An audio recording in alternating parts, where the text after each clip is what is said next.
एक बार हमारी व्यासपीठ ए बधा राम तरण प्रेमी आत्माओं जेना हृदय में मारो राम सतत निवास करे छे ए बधाना चरण में मारा कोटि कोटि वंदन। बधा आजुबाजुना क्षेत्र थे पूज्य चरणों बधा कथाओं में पधारे छे ए चरण में मारा खूब खूब साधुवाद।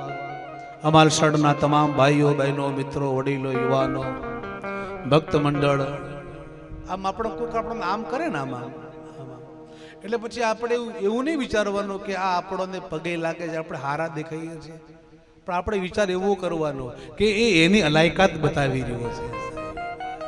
નકર સાધ્ય પરિવારમાં એક પાંડુરંગ શાસ્ત્રી એક સુંદર દ્રષ્ટાંત કહેતા। એ ગામમાં મંદિરની કે પ્રતિષ્ઠા છે એટલે વરઘોડો મૂર્તિઓનો કાઢવાનો હતો। घोड़ा गाड़ी घोड़ा मंगावेला हाथी मंगावेला पण आव्या नहीं।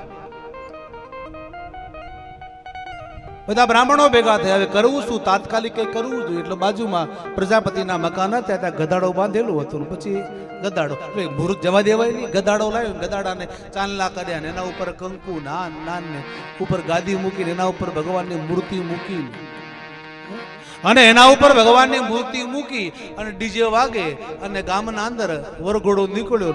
જે શેરીમાં જાય લોકો પુષ્પ નાખે ગુલાબના ફૂલ નાખે આનંદ મંગલ કરું આરતી।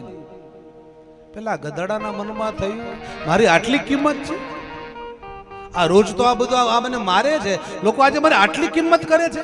જ્યાં જાય ત્યાં આરતીઓ ઉતરે, જ્યાં જાય ત્યાં લોકો પધારો પધારો ફૂલ નાખે ના પેલો ગધાડો ફૂલ્યો ફૂલાઈ નહીં। એના થયું કે ઓહો હો મારી આટલી કિંમત છે મારી।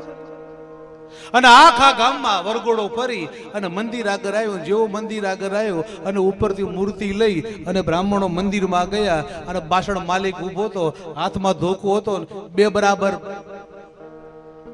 નાઠો સાવી હતી અને ગામના ઝાંપે આવી અને પાછળ વળીને આમ જોયું તાણે ખબર પડી કે મારી કિંમત નથી, આ તો ઉપર બેઠો તો એની કિંમત હતી।